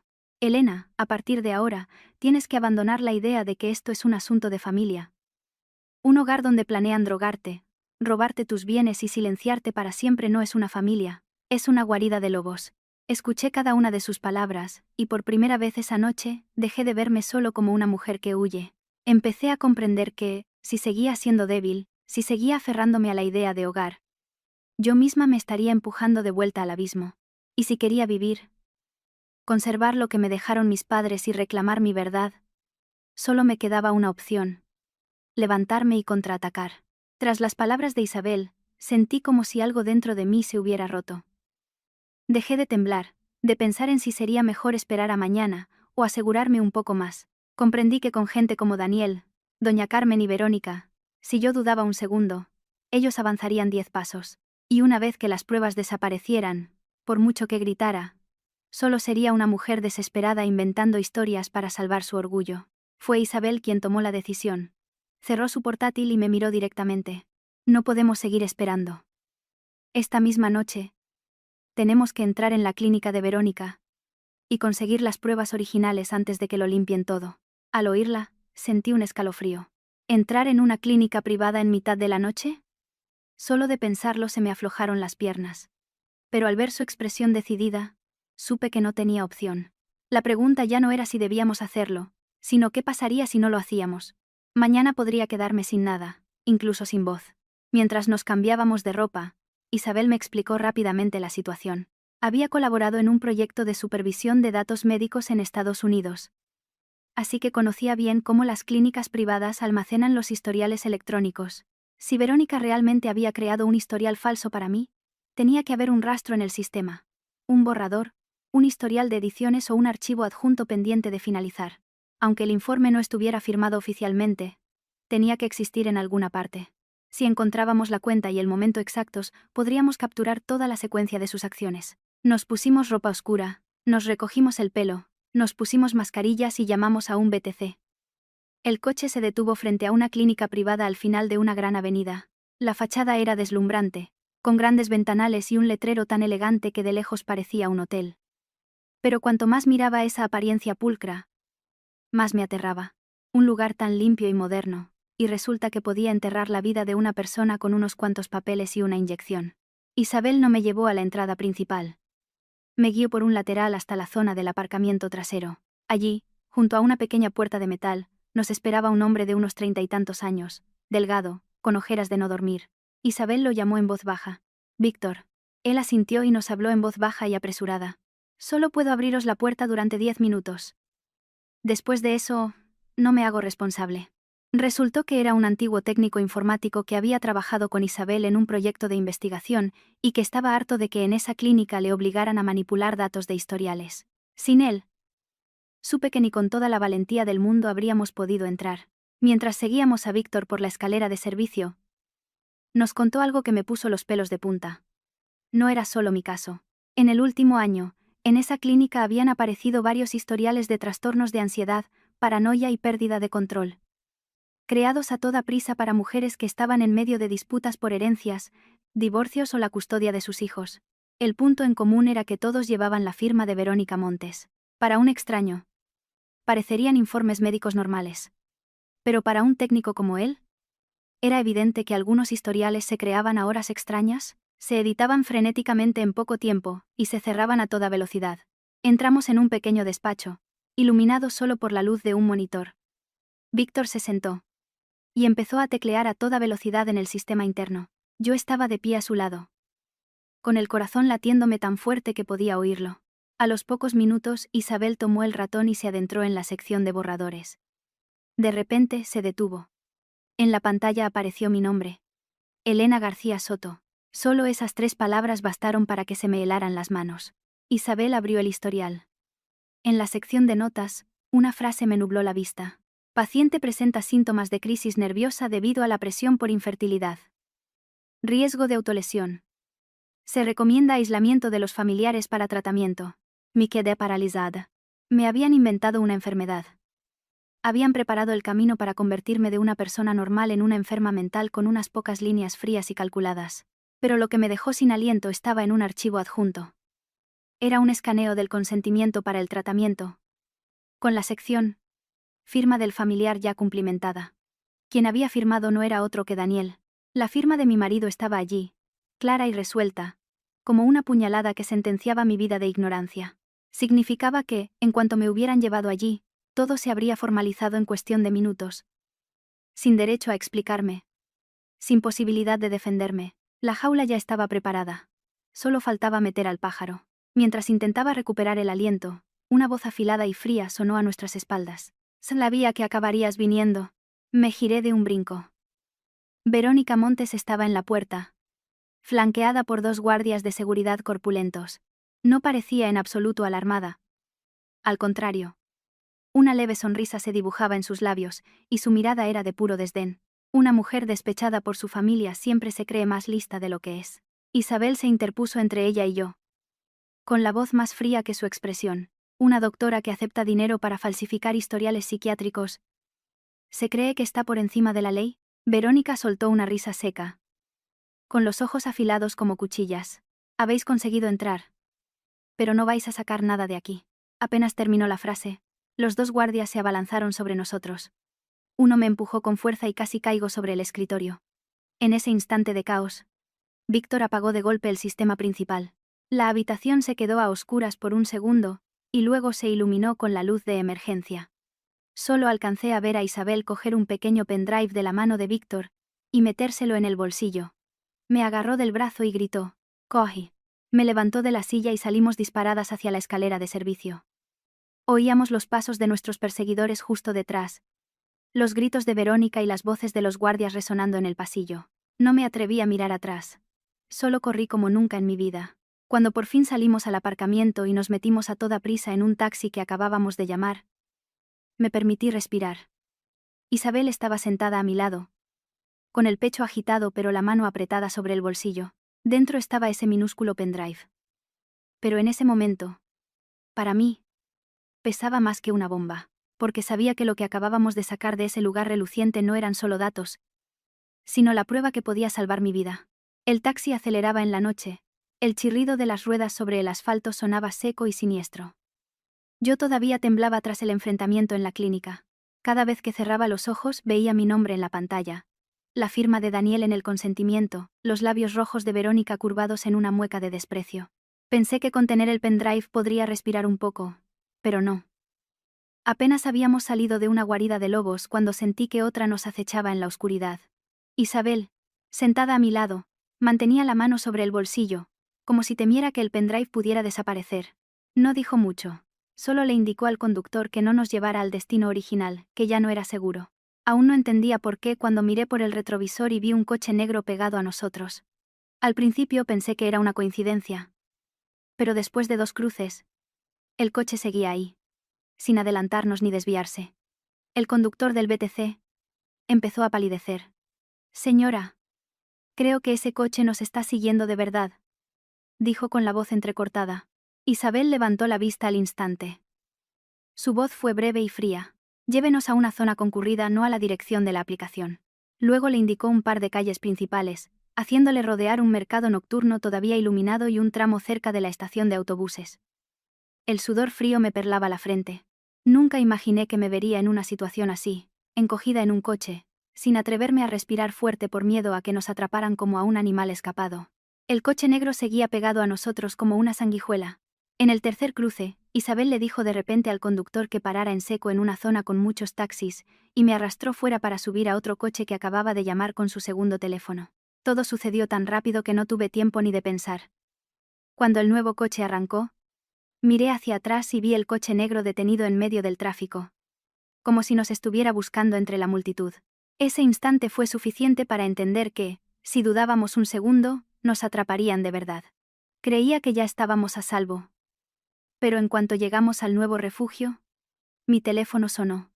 Era mi tío, el alcalde pedáneo del pueblo de mi madre. Contesté a toda prisa. Antes de que pudiera decir nada, me habló con urgencia. Elena, ¿dónde estás? La gente del proyecto urbanístico y algunos de la familia han estado presionando toda la tarde para que se firmen los papeles de la indemnización. Dicen que tu familia ya está de acuerdo, que solo faltas tú. Al oír eso, me mareé. Tuve que agarrarme a la mesa para no caerme. Cuando colgué, me senté, sintiéndome como si me hubieran quitado todos los huesos. Resulta que su objetivo nunca había sido solo el piso de mis padres. El piso tenía valor. Sí. Pero era solo el aperitivo. El gran botín era la finca familiar del pueblo. Desde hacía años se rumoreaba que iban a construir una carretera, y la indemnización sería enorme. Si a mí me etiquetaban como mentalmente incapacitada, o me encerraban en un centro durante unos meses, Daniel podría presentarse como el marido responsable que se hacía cargo de los asuntos familiares de su esposa. Al pensar en ello, sentí un escalofrío. Los detalles del pasado empezaron a encajar en mi mente como las piezas de un esqueleto. En los últimos meses Daniel se había vuelto extrañamente atento con mi familia materna. Llevaba regalos a mi tío. Preguntaba por las tradiciones, por el cementerio, por las tierras. En su momento, me conmovió. Pensé que por fin se estaba preocupando por mi familia. Ahora lo entendía todo. No era amabilidad. Estaba preparando el terreno para robarme lo último que me quedaba de mis padres. Mientras yo estaba paralizada, Isabel volvió a abrir su portátil, con el rostro tenso. Había conseguido acceder a una copia de seguridad del correo electrónico de Marcos y estaba revisando una serie de emails que él creía haber borrado. De repente, se detuvo. Vi que su mano se quedaba quieta sobre la pantalla. Giró el portátil hacia mí. En la pantalla había una notificación de transferencia bancaria de la compañía farmacéutica que estaba detrás de la clínica de Verónica a la cuenta de Marcos. El concepto estaba hábilmente camuflado como apoyo a la investigación. Pero la cantidad era considerable. Me quedé mirando sin poder respirar. Eso significaba que Marcos no solo estaba al tanto de mi situación, sino que había recibido dinero directamente. Es decir, el hombre al que yo siempre había considerado inofensivo y decente, en realidad, era solo un eslabón más de esa maquinaria corrupta. Me volví hacia Isabel. Por primera vez desde que me había sacado de esa casa, vi una grieta de emoción en su rostro. Se sentó en una silla y, tras unos segundos de silencio, dijo con la voz ronca: siempre pensé que Marcos era un cobarde. Nunca imaginé que fuera tan rastrero. Sus palabras cargaron el ambiente de la habitación. A partir de ese momento, esto ya no era solo yo contra la familia de mi marido. Se había convertido en la lucha de 2 mujeres, ambas traicionadas por sus matrimonios. Me senté a su lado y por primera vez le cogí la mano. Estaba fría. Pero la apretó con fuerza. Dije. Despacio. Como para convencerme a mí misma. Si tú no me abandonas, yo tampoco te abandonaré. Si quieren hundirnos a las dos, arrastraremos a toda la guarida con nosotras a la luz. Isabel no respondió de inmediato. Pero me apretó la mano con más fuerza. Y justo en ese momento, oímos un golpe seco en la puerta. Ambas nos sobresaltamos. Me acerqué, con el corazón desbocado. Y abrí un poco la puerta. En el suelo del pasillo, había una bolsa de plástico blanco, arrojada contra la puerta. Dentro, un pijama de hospital de color azul claro, idéntico al que había visto en la clínica, y una nota escrita con tinta roja, con una letra temblorosa que parecía sangre. La que no debe despertar. Que no lo intente. Me quedé paralizada. Con las manos heladas. Ya no eran insinuaciones. Ya no eran amenazas veladas. Nos estaban enviando una advertencia directa a nuestro refugio. Eso significaba que no solo no pensaban detenerse, sino que querían que supiéramos que, sin importar a dónde huyéramos, nos estaban vigilando. Y en ese instante comprendí una cosa. La noche no había terminado. Acababa de empezar. Apreté la bolsa de plástico con el pijama de hospital y la nota escrita en rojo hasta arrugarla. Me senté en el borde de la cama, con la espalda empapada en sudor frío. Era tarde, y por la ventana solo entraba la luz amarillenta de las farolas, pero en mi cabeza había un enjambre de avispas. Si seguía escondiéndome, solo me quedaría esperar a que me encontraran. Y sabía que gente como Daniel y doña Carmen, cuanto más me vieran huir, más débiles me considerarían, y más duros serían sus ataques. Al pensar en eso, una extraña frialdad nació en mi interior. Quizás por primera vez en 4 años, dejé de pensar en cómo aguantar para mantener la paz. Empecé a pensar en cómo arrastrarlos a ellos a la luz. Isabel me miró y dijo en voz baja: No podemos seguir huyendo. Si queremos sobrevivir y conservar tus bienes, tenemos que llevarlos a un terreno público, donde se sientan más seguros. Tenemos que tenderles una trampa. Al oír esas palabras sentí un vuelco en el corazón. Seguía teniendo miedo, pero era la única salida. Ellos no temían a la conciencia ni a la moral. Lo único que podía detenerlos eran las pruebas y la exposición pública. Nos sentamos juntas y planeamos hasta casi el amanecer. El plan tenía 2 fases. La primera era hacerles creer que yo estaba realmente asustada, agotada, y dispuesta a negociar. Tenía que interpretar el papel de una mujer acorralada que solo quería paz. Dispuesta a firmar lo que fuera con tal de que la dejaran en paz. La segunda fase era preparar en secreto todas las pruebas. Isabel contactó con un abogado, un viejo amigo de mi padre a quien él había ayudado años atrás. Yo, siguiendo su consejo, envié una señal a un periodista especializado en sanidad privada que ella conocía. Por si todo se descontrolaba, cerca de las 3 de la mañana, cogí mi teléfono. Con los dedos temblorosos, le envié a Daniel un mensaje muy corto. Estoy cansada. No quiero seguir con esto. Mañana vuelvo. Pero solo quiero hablar contigo y con tu madre. No habían pasado ni 2 minutos cuando recibí su respuesta, tan rápida que parecía que estaba esperando. Así me gusta. ¿Ves cómo no era tan difícil? Vuelve y ya veremos. Tuve que morderme el labio para no vomitar. Ese tono de perdonavidas demostraba que se creía que yo estaba asustada y que había cedido. Y eso era exactamente lo que necesitábamos. Para cebar aún más el anzuelo, Isabel sacó el viejo teléfono de Marcos que había logrado conservar. Tecleó rápidamente y le envió un mensaje a Verónica, imitando el estilo de Marcos. Elena está empezando a ceder. Prepara los papeles de nuevo. Esperamos en silencio. Oía el zumbido del aire acondicionado y los latidos de mi propio corazón. Menos de 5 minutos después, llegó la respuesta. Esta vez lo hacemos en el mismo día. Que no se vuelva a escapar. Leí el mensaje y sentí un escalofrío desde la nuca hasta los talones. Aunque ya conocía su maldad, cada vez que los veía escribir sus planes con tanta frialdad, me estremecía. El lugar de la cita era crucial. No podía ser su casa. Ni una cafetería. Isabel tenía razón. Debía ser un lugar con cámaras, con conocidos cerca y donde fuera fácil que su codicia los delatara. Finalmente elegí el antiguo piso de mis padres. Estaba en una calle concurrida, los vecinos me conocían desde niña, y aunque la cámara de la entrada era vieja, funcionaba. Y, lo más importante, era el lugar que más fácilmente les haría perder la cabeza. Solo con entrar allí, olerían el dinero, la propiedad, el poder. Isabel sonrió con amargura. Para cazar a un lobo hay que llevarlo donde huele a carne. Siguiendo las instrucciones del abogado, preparé un fajo de papeles falsos que parecían documentos de cesión de propiedades y poderes notariales. Dejé que asomaran algunas líneas para que parecieran auténticos. En cuanto Daniel y doña Carmen lo vieran, su avaricia se adelantaría a su razón. El abogado me dio una instrucción clave. Mañana, por mucho que te insulten o te amenacen, no respondas con emociones. Con esta gente, las palabras que ellos mismos pronuncian cuando creen que han ganado son más poderosas que cualquier defensa tuya. Asentí. Por primera vez, entendí que en esta batalla, el silencio en el momento adecuado era más afilado que las lágrimas. La mañana del día siguiente, justo antes de la hora acordada, Daniel me llamó. Su voz era empalagosamente dulce, como si la noche anterior no hubiera habido amenazas ni conspiraciones. Elena, cariño. No nos hagamos más daño. Vuelve. Firma y te prometo que te daré una cantidad para que puedas vivir tranquila. Me giré hacia la pared para tragarme las náuseas y respondí en voz baja. Solo quiero que me dejéis en paz. Al otro lado de la línea, Daniel soltó una risita.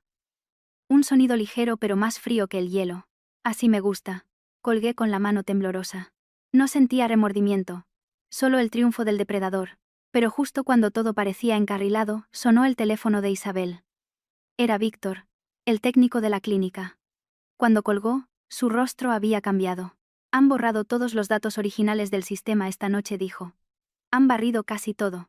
Al oírla sentí que el suelo se abría bajo mis pies. Eso significaba que el pendrive que teníamos era ahora nuestra única baza. Si nos lo robaban o se dañaba, toda nuestra estrategia se vendría abajo. Sin los datos originales, todo sería mucho más difícil. Isabel no dijo nada más. Guardó el pendrive en una funda protectora y lo escondió en el bolsillo interior de su chaqueta. Yo me miré en el espejo. Mi rostro estaba pálido, pero me dije a mí misma que hoy no podía permitirme caer. Cuando llegamos al piso de mis padres, el sol empezaba a despuntar.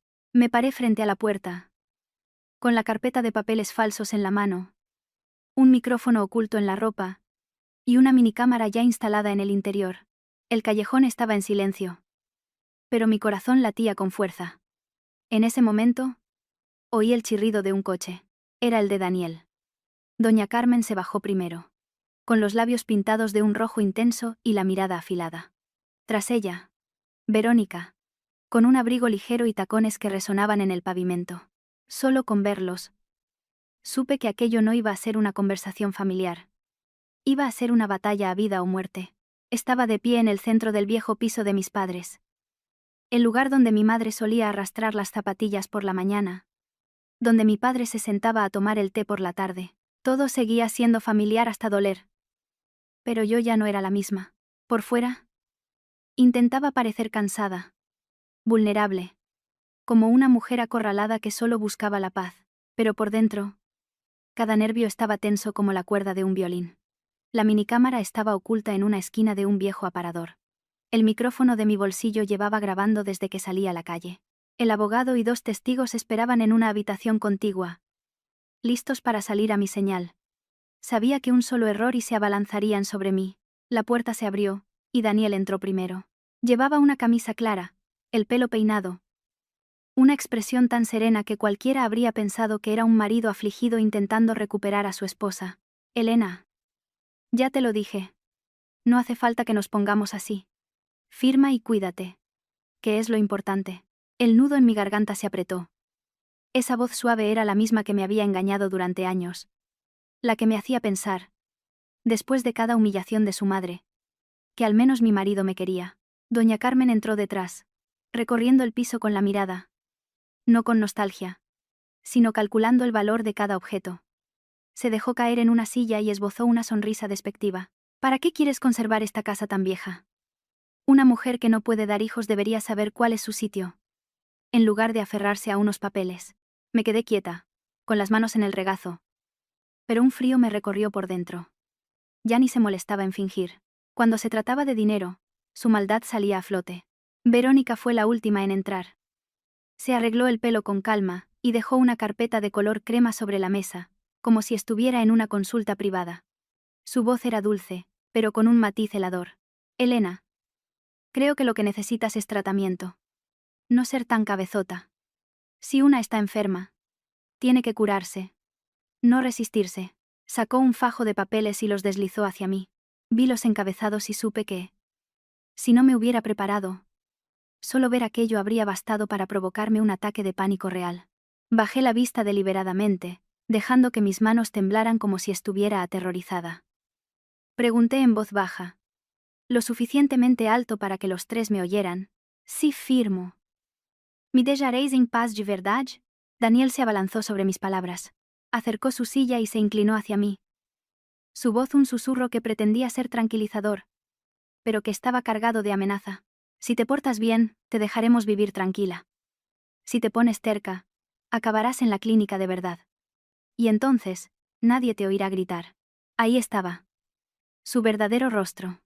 Sin rodeos. Sin disimulos. Estaba acostumbrado a verme como una presa atrapada, que cedería con unas pocas palabras suaves. Tragué saliva, fingiendo estar confundida. ¿Por qué tenéis que meterme en una clínica? Esta vez, fue doña Carmen la que golpeó la mesa con la mano. Su rostro se contrajo de rabia. Porque eres una desgraciada. No puedes tener hijos, y encima te aferras al dinero y a las propiedades.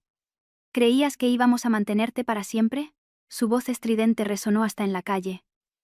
Me quedé inmóvil, sintiendo cómo el frío se apoderaba de mí. Durante años había soportado sus insultos, pero oírla gritar la verdad de su codicia en la casa de mis padres, me di cuenta de que a veces la maldad no necesita máscara. Basta con acercarla a su presa para que enseñe los dientes. Daniel, al ver que su madre había hablado de más, le espetó. Mamá, cállate. Luego se volvió hacia mí, intentando reconducir la conversación, pero solo consiguió delatarse más. Elena, sé razonable y firma. La finca del pueblo está a punto de ser expropiada, deja que yo me encargue. Tú no sabes nada de trámites. En ese momento, todo se aclaró. Su objetivo siempre había sido la finca. El piso era solo la excusa. Detrás de todo el teatro, de las humillaciones por la infertilidad, de las preguntas sobre mis papeles, estaba el dinero de la indemnización. Levanté la vista. Por primera vez desde que habían entrado, los miré a todos, uno por uno. Sin miedo. Sin temblor. Sin bajar la mirada como siempre. Empujé los papeles hacia Verónica.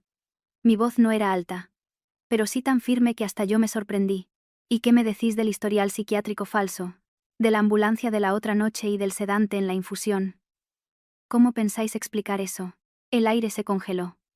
Daniel se quedó mudo. Doña Carmen abrió y cerró la boca, su rostro cambiando de color. En el rostro de Verónica, su fachada profesional se resquebrajó, pero fue ella la que reaccionó primero. Soltó una risa forzada y se abalanzó sobre mí, intentando arrebatarme el teléfono. Pero antes de que pudiera tocarme, la puerta de la habitación contigua se abrió.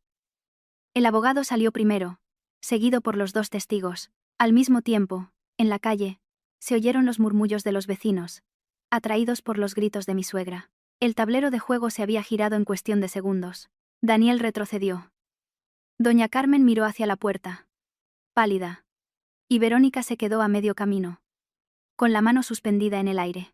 No les di tiempo a reaccionar. Activé el altavoz de mi teléfono y puse la grabación. La voz de Verónica resonó primero. Esta dosis solo la dejará atontada. Lo mejor es llevársela de noche. Luego, la de doña Carmen, fría y clara. Hazlo rápido y bien. Lo importante es que no esté lo bastante lúcida como para defenderse. Al oírse, doña Carmen se puso lívida. Daniel se levantó de un salto, apretando y aflojando los puños. Y Verónica, perdiendo por primera vez el control, gritó: «Apaga eso. Me has tendido una trampa». Ese grito, en la casa de mis padres, frente al abogado y con los vecinos escuchando fuera, fue su confesión. Supe que, en ese momento, había conseguido arrastrar a toda la manada a la luz. El grito de Verónica aún no se había apagado cuando Daniel, como una bestia acorralada, se lanzó hacia mí. Me agarró la muñeca con una fuerza brutal.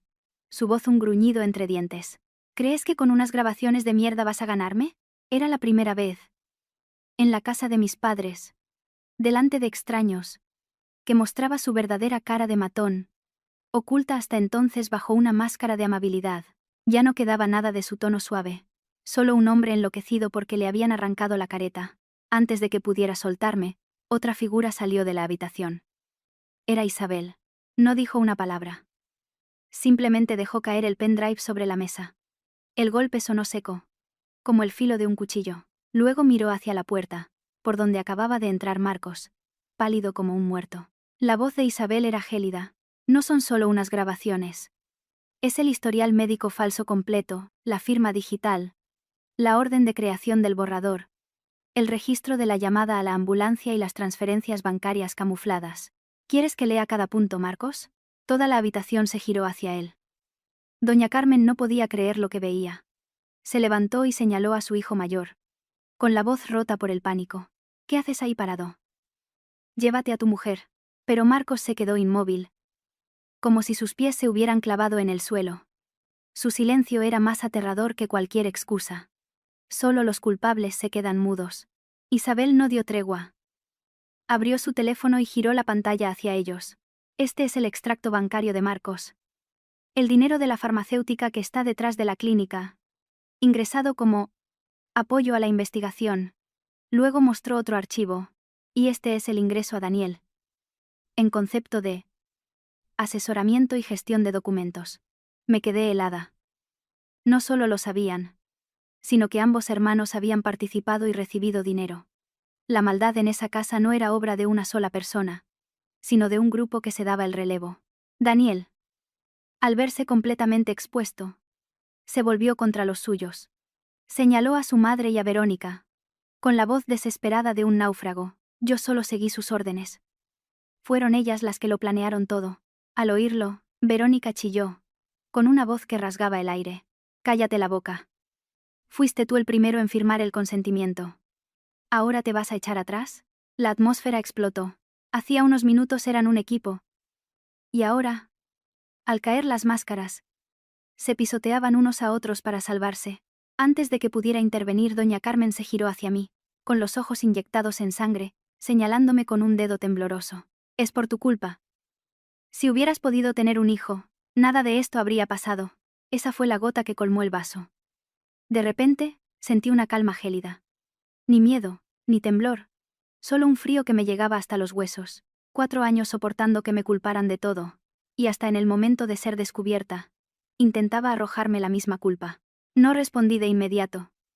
Me agaché lentamente y abrí la carpeta que tenía a mis pies. Dentro había un sobre grande, amarillento por el tiempo. Era algo que había guardado en secreto durante más de un año, por la estúpida idea de que proteger el orgullo de mi marido era proteger nuestro matrimonio. Saqué los papeles y los puse sobre la mesa, frente a Daniel y su madre. Mi voz era tranquila, pero cada palabra cayó como plomo. Llevas 4 años culpándome. Pero el que no puede tener hijos no soy yo. Es tu hijo. La habitación se quedó sin aire. Daniel se abalanzó sobre los papeles, con los ojos desorbitados, el rostro amoratado, los labios temblorosos. Lo miré fijamente. Eran los resultados de una prueba de fertilidad de hacía más de un año, que me había hecho a escondidas, llevando una muestra suya, agotada de los insultos. Los resultados eran claros. La fertilidad de Daniel era extremadamente baja. El día que recibí esos resultados, lloré en el baño del hospital hasta quedarme seca. Pero no de desesperación. Lloré porque sabía que si esa verdad salía a la luz, su orgullo se derrumbaría y la familia se rompería. Callé para que mi marido conservara su dignidad. Callé para que su madre dejara de atacarme. Callé para salvar lo que llamábamos familia. Y resulta que mi silencio se convirtió en el cuchillo con el que ellos intentaron cortarme el cuello. Doña Carmen se tambaleó, agarrándose a una silla como si la hubieran abofeteado. Gritó que no era verdad, mirando alternativamente los papeles y a Daniel. Pero la reacción de pánico de él lo decía todo. Si fuera inocente, lo habría negado. Pero temblaba, estaba pálido, no se atrevía a mirar a nadie. Lo sabía desde hacía mucho tiempo. Sabía que el problema era suyo. Pero dejó que su mujer cargara con la culpa. Dejó que su madre la humillara, que su hermana se burlara, que los parientes la señalaran. Su maldad no era solo la infidelidad o la codicia. Era la cobardía de un hombre que cubre su propia vergüenza con el sufrimiento de su esposa. El ambiente aún no se había calmado cuando me giré hacia Verónica. Estaba pálida, pero intentaba mantener la compostura. La miré a los ojos y pregunté. Tan despacio que todos pudieron oír cada sílaba. Entonces, ¿el bebé que le dijiste a Daniel que esperabas de quién es? Verónica se quedó petrificada. Daniel se giró para mirarla. Con una mirada que podría haberla destrozado. Doña Carmen abrió la boca. Atónita. Y yo supe que el caos acababa de subir un nuevo peldaño. Mi pregunta dejó la casa en un silencio denso. Verónica, paralizada en medio de la habitación, sintió un tic en la comisura de los labios. Antes de que pudiera articular una excusa, Isabel dio un paso al frente, su voz fría y precisa como un bisturí. No hace falta que respondas. Ya lo he comprobado. No estás embarazada. La ecografía es falsa. La frase estalló en la habitación como una bomba, sin dejarles escapatoria. El embarazo que Verónica había usado para atar a Daniel, para construir un futuro fraudulento, resultó ser otra pieza de atrezo en su teatro de mentiras. Daniel se giró hacia ella. Si las miradas mataran, la habría fulminado allí mismo.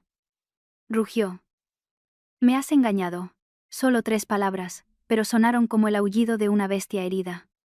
Verónica, despojada de su fachada de elegancia, se echó el pelo hacia atrás, y le gritó.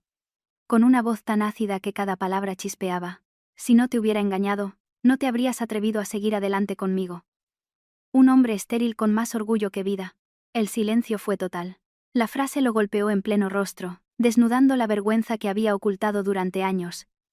La misma que había proyectado sobre mí para proteger su ego. Marcos, que hasta entonces había intentado pasar desapercibido junto a la puerta, retrocedió un paso.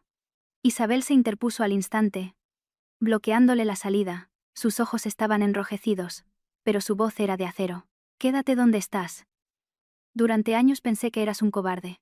Resulta que eres de los que ganan dinero a costa de la salud de otros. Hoy no te vas a ninguna parte. Marcos abrió la boca, pero no le salieron las palabras. Su silencio ya no era timidez, sino la mudez de quien ha sido descubierto. Fuera. Los murmullos de los vecinos eran cada vez más fuertes. La gente se agolpaba en la puerta.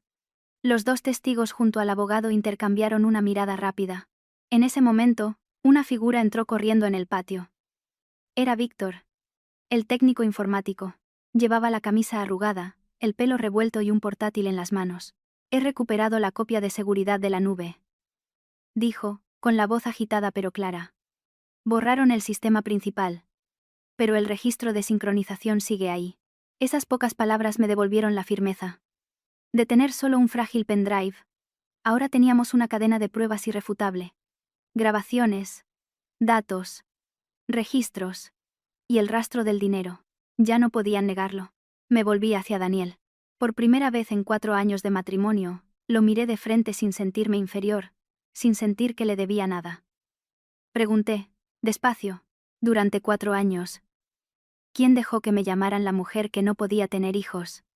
¿Quién escondió sus propios resultados médicos, mientras dejaba que su madre humillara a su mujer en cada comida? Daniel no pudo responder.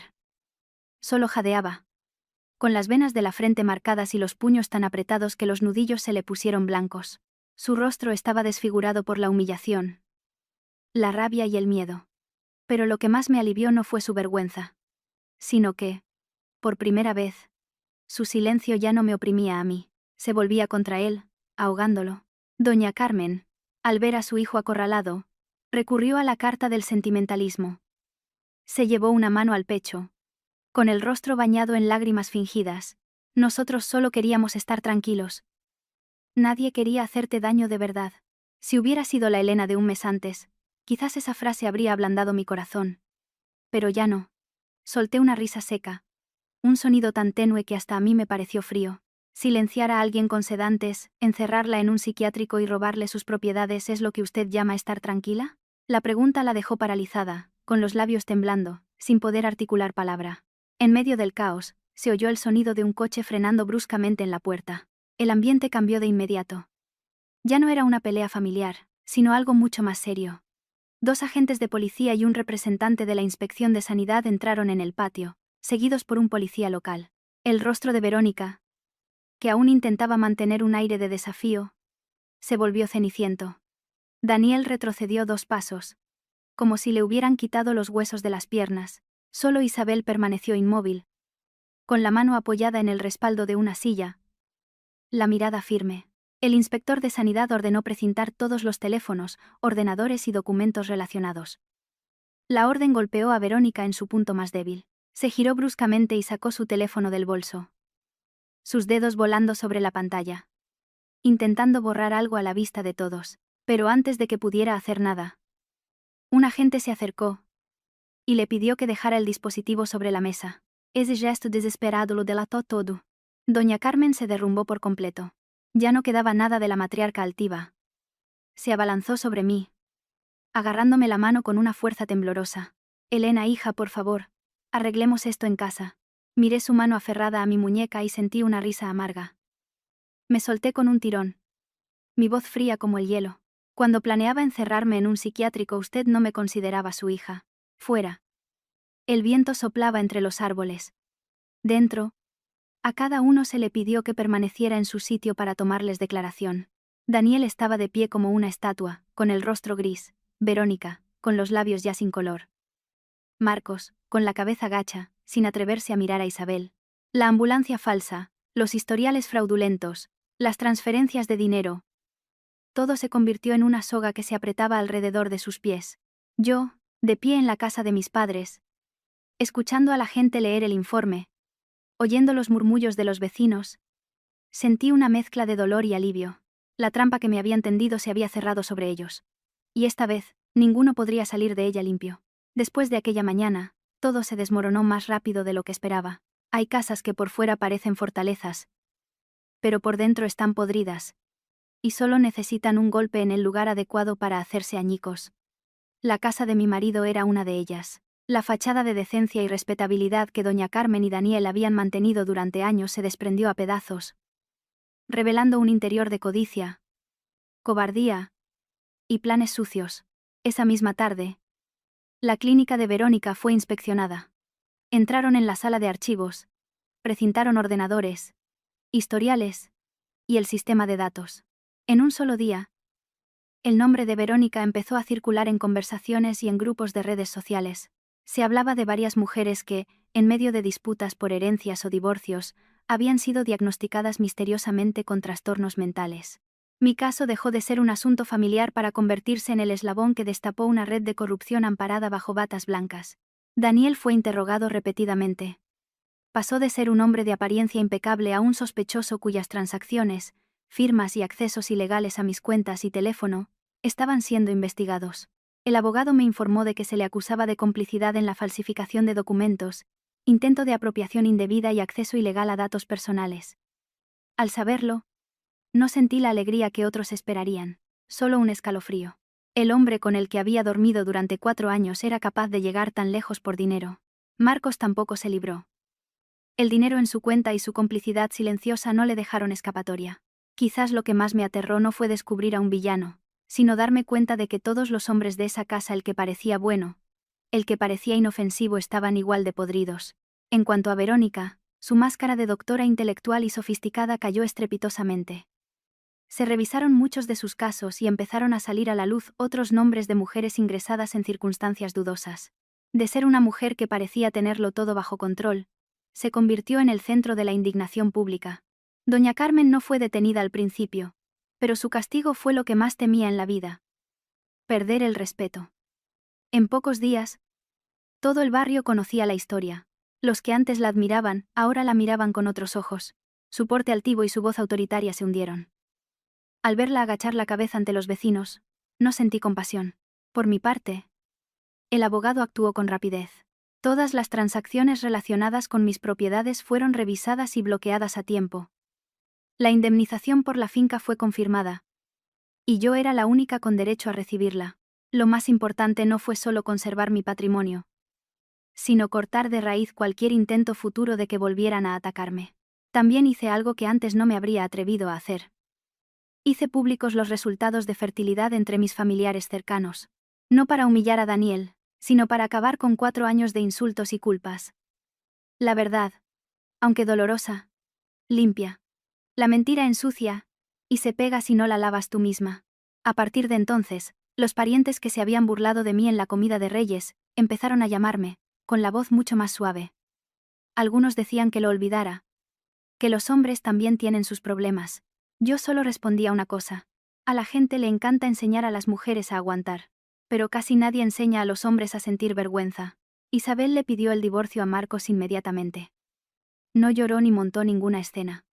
El día que firmaron, solo dijo una frase que se me quedó grabada. Volví pensando que había una persona a la que salvar. Resulta que solo había un lodazal que evitar. Esa tarde, volví al piso de mis padres. Lo primero que hice fue llamar a un cerrajero para cambiar la cerradura. El sonido metálico al encajar la nueva cerradura fue como cortar con mi vida anterior.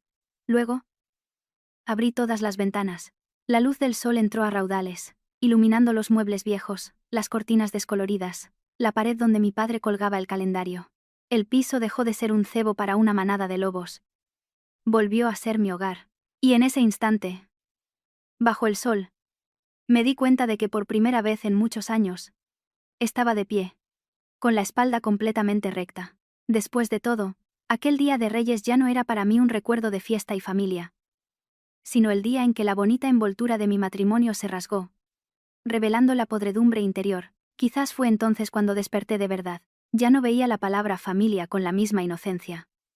Comprendí que compartir un techo, una mesa y un apellido no significa que hayas encontrado tu lugar en el mundo. Me instalé definitivamente en el piso de mis padres. Todo seguía igual, los muebles viejos, los recuerdos. Pero, aunque el espacio era el mismo, yo era diferente. Por primera vez en años, dormí sin sobresaltos, sin miedo a los pasos en el pasillo, sin tener que tragarme la amargura para mantener una falsa paz. Resulta que la verdadera tranquilidad es simplemente poder respirar sin miedo. Isabel se quedó un tiempo más en España para colaborar en la investigación. No hablábamos mucho de nuestro dolor. Laniperio. Ambas habíamos pasado por el fuego y no necesitábamos palabras. Una tarde, sentadas en el patio, me dijo: si ese día no hubieras confiado en mí, todo sería diferente. Yo sonreí. Una sonrisa sincera. Si ese día no me hubieras tapado la boca, ahora mismo estaría en algún lugar, medio consciente, sin saber quién ha firmado para robarme la vida. Ambas guardamos silencio. Más tarde reflexioné mucho sobre mis 4 años de matrimonio, sobre las noches en las que me culpaba por no ser suficiente. Pero me di cuenta de que mi historia no podía terminar con si tenía o no un hijo. Mi vida no podía medirse por mi vientre. Soy una persona. Y ninguna persona merece ser pisoteada ni utilizada como moneda de cambio. Con una parte del dinero de la indemnización, reformé el piso. Creé un pequeño espacio para ayudar a otras mujeres con problemas legales y de patrimonio. No era una oficina. Solo un lugar para sentarse, tomar un café y hablar con claridad. No quería que nadie se sintiera tan perdida como yo aquel día de Reyes. La primera mujer que vino a verme sostenía una carpeta, con las manos temblando. Me preguntó si podía ayudarla a conservar la casa de sus padres, porque la familia de su marido la estaba presionando para que firmara unos papeles. Al verla, me vi a mí misma. La misma mirada de pánico. El mismo miedo a que nadie la creyera. Le serví un vaso de agua y le dije: siéntate. Lo que más desean es que pierdas la calma. Hablemos. Paso a paso. Al decir esas palabras, sentí que un círculo se cerraba, y otro se abría. A veces, todavía recuerdo aquel momento en la escalera. Una mano que me arrastró, que me tapó la boca y me susurró una frase que me salvó la vida. Pero ahora entiendo que no solo me salvó esa frase, sino el hecho de que me atreví a creer, a coger mi bolso, a abrir la puerta trasera y a salir de esa casa sin mirar atrás. A veces, salvarse no es hacer algo heroico. Es simplemente atreverse a salir justo antes de que la puerta se cierre para siempre. Ya no maldigo aquel día de Reyes. Hay fiestas que no traen reuniones, sino despertares. Y a veces, abandonar un hogar a tiempo es la única forma de conservar tu vida entera.